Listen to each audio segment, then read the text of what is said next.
Shalom, selamat pagi Bapak Ibu Saudara yang dikasih dalam Tuhan. Sukacita bagi saya dapat kembali menyapa setiap umat Tuhan dimanapun Bapak Ibu Saudara berada melalui program Bible and Coffee.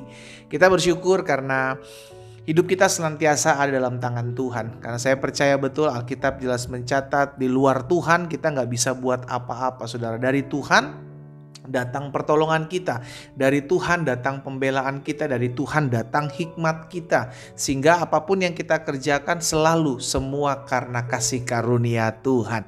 Itu sebabnya hari ini kita bersyukur kita sudah ada di minggu yang baru, di hari yang pertama ini kita mau berterima kasih sama Tuhan buat penyertaan Tuhan, buat pertolongan Tuhan atas kehidupan kita. Saudara dikasih dalam Tuhan melalui program Bible and Coffee ini, saya juga kembali mengajak setiap kita umat Tuhan yang sudah diberkati melalui program ini, bantu bagikan kembali saudara sehingga ada banyak orang juga boleh diberkati dengan apa yang kita bagikan ya. Kita berdoa, kita datang sama Tuhan. Bapak terima kasih buat hari ini. Kami mengucap syukur karena Tuhan pelihara hari-hari hidup kami. Kami berterima kasih sama Tuhan sebab Tuhan yang sertai langkah hidup kami. Tuhan yang pimpin jalan kami dengan firman-Mu. Kami semakin diperbaharui. Tuntunan Tuhan, hikmat Tuhan yang mengajarkan kami akan segala sesuatu. Karena itu kami berdoa biarlah Roh Kudus terus menuntun dan mengarahkan jalan kami melalui firman-Mu. Sehingga kami mengerti akan kebenaran yang memerdekakan kami. Di dalam nama Tuhan Yesus Kristus kami berdoa. Haleluya. Amin. Amin. Puji Tuhan. Saudara yang dikasih dalam Tuhan, suatu kali Tuhan Yesus bersama dengan murid-muridnya melayani, Alkitab catat 5.000 orang ya. Alkitab mencatat tidak termasuk wanita, tidak termasuk anak-anak. Dan ketika mereka melayani 5.000 orang, mereka harus memberi makan. Murid-murid kelimpungan, kebingungan. Oh, dari mana nih, hari sudah mulai gelap, dari mana kami harus memberi mereka makan?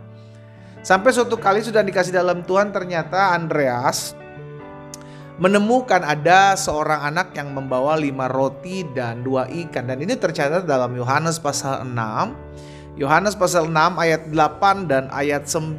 Seorang dari murid-muridnya yaitu Andreas, saudara Simon Petrus berkata kepadanya, di sini ada seorang anak. Jadi mungkin mereka lagi cari gitu kan. Oh, siapa mungkin ada makanan kah? Atau bisa bagi-bagi, ada yang bawa stok, ada yang bawa bawa makanan gitu kan. Ternyata didapati ada seorang anak membawa 5 roti gitu. Makanya Andreas bilang di sini ada seorang anak yang mempunyai 5 roti jelai dan 2 ikan. Tetapi apakah artinya itu untuk orang sebanyak ini? Wajar saudara ketika Andreas temukan 5 roti 2 ikan dibawa oleh seorang anak. Seorang Andreas pasti wajar. Kita juga kalau lihat, waduh ini mah paling cuma buat dia sekeluarga, anak sekeluarga gitu ya kan. Sehingga Andreas bilang gini, apa artinya ini untuk orang sebanyak ini? Saudara yang dikasih dalam Tuhan, Yesus langsung minta, mana bawa kemari. Saudara yang dikasih dalam Tuhan, ada satu hal yang kita mesti pelajari melalui peristiwa ini. Apa yang kita lihat tidak mungkin bagi kita, jangan kita pasangkan itu kepada Tuhan gitu ya. Itu yang sering kali kita bilang, aduh gimana rumah tangga saya pulih ya, suami saya begini keras, susah ya kan, gimana istri saya rumah tangga saya bisa pulih, istri saya keras, istri saya nggak mau bertobat, bagaimana ekonomi keuangan kami bisa pulih. Tapi memang karena kita sulit karena berdasarkan pemandangan kita gitu loh, point of view-nya kita, cara pandang kita. Itulah yang dilihat oleh Andreas gitu. 5 roti 2 ikan, ya ada sih 5 roti 2 ikan, tapi buat apa? Apa artinya untuk orang sebanyak ini? Di tangan kita 5 roti 2 ikan hanya bisa memberi makan satu keluarga. Tapi ketika Andreas bawa kepada Yesus, Alkitab mencatat dia mengangkat 5 roti 2 ikan, mengucap syukur, dan 5.000 orang makan sampai kenyang. Tersisa 12 bakul. Khusus buat bawa ada tuh murid-murid, satu orang satu bakul. Iya kan? Sudah dikasih dalam Tuhan. Apa yang di tangan kita tidak mungkin, bagi kita nggak mungkin, ketika kita bawa ke tangan Tuhan, ketika kita serahkan ke tangan Tuhan, itu sesuatu yang dahsyat luar biasa, itu terjadi gitu loh saudara. Makanya kalau kita bilang sesuatu yang gak mungkin, itu bagi saya. Sesuatu yang mustahil, itu bagi kita karena kita manusia. Itu sebabnya perlu dibawa ke tangan Tuhan. Apa yang menurut kita tidak mungkin ini, kita bawa ke tangan Tuhan. Dengan kata lain, apa yang mustahil bagi kita doakan. Tuhan, aku gak tahu mesti buat apa. Aku gak ngerti, tapi aku bawa ke tangan Tuhan. Karena aku gak ngerti, aku gak tahu, aku gak bisa, aku serahkan sama Tuhan. Sebagaimana 5 roti 2 ikan 5.000 orang makan sampai kenyang bersisa 12 bakul. Ini yang akan Tuhan kerjakan dalam kehidupan kita. Katakan amin. Haleluya. Jadi di tangan Tuhan ini yang kata kuncinya gitu saudara. Bawa kepada Tuhan. Serahkan itu ke tangan Tuhan. Ketika Musa akan dipakai Tuhan, Musa khawatir saudara. Ketika Musa dipanggil Tuhan untuk membebaskan umat Tuhan dari tangan Firaun, dari orang Mesir. Musa bilang, kalau mereka tanya, apakah benar Allah mengutusku? Saudara tahu apa yang dikatakan Tuhan kepada Musa? Tuhan bilang begini, apa yang ada di tanganmu? Musa bilang tongkat. Dengan tongkat itulah saudara dikasih dalam Tuhan bangsa Israel dibawa keluar oleh Musa dan Harun. Cuman dengan tongkat. Ini yang saya bilang, tongkat menurut Musa mungkin ya ampun. Ini mah keseharian saya juga bawa jalan-jalan pakai tongkat. Pakai kayu, sebatang tongkat gitu, sebatang kayu.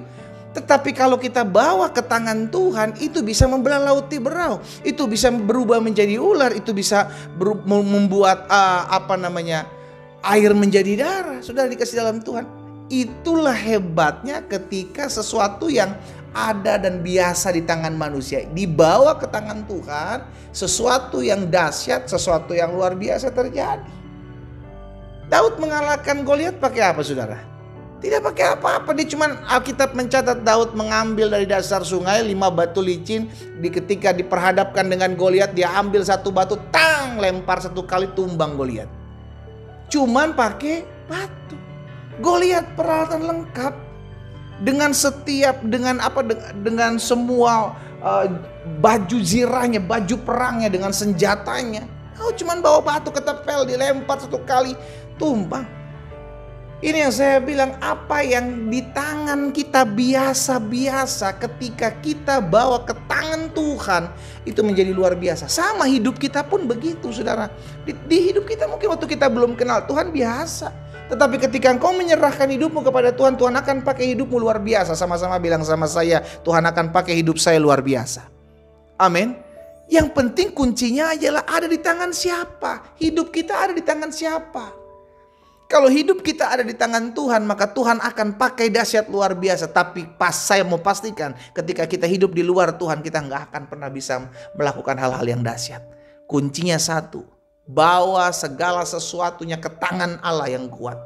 Dia akan pakai segala sesuatunya untuk mendatangkan kemuliaan bagi namanya. Termasuk hidup saudara dan saya. Semua kuncinya satu saudara, ada di tangan siapa? Kalau hidup kita ada di tangan Tuhan, maka hidup kita dahsyat dan luar biasa. Apapun itu, masalahmu, pergumulanmu, badai hidupmu, bawa itu sama Tuhan. Tuhan akan jadikan sesuatu yang dahsyat. Kita berdoa, kita datang sama Tuhan. Bapa, terima kasih buat kebenaran firman-Mu. Kami mengucap syukur. Karena kasih karunia Tuhan, oleh karena anugerah Tuhan, kami belajar firman Tuhan. Kami bersyukur, kami punya Allah yang dahsyat. Kami punya Allah yang luar biasa, Allah yang bagimu tidak ada yang mustahil. Apa yang kau bawa, apa yang Allah pegang, semuanya akan menjadi dahsyat. Sebabnya melalui firman-Mu hari ini, kami membawa hidup kami ke dalam tangan Tuhan. Kami bawa rumah tangga kami bawa usaha pekerjaan kami bawa kesehatan kami bawa seluruh hidup kami ke dalam tangan Tuhan yang kuat. Karena kami tahu di dalam tangan Tuhan segala sesuatu akan dahsyat. Hamba berdoa buat yang sakit, Tuhan jamah dan sembuhkan. Karena hamba percaya disampaikan firman, disembuhkan setiap mereka. Campur tangan Allah, kuasa Allah dinyatakan atas setiap mereka. Berkat-Mu ada atas umat-Mu ya Tuhan. Di dalam nama Tuhan Yesus Kristus kami berdoa. Haleluya. Amin.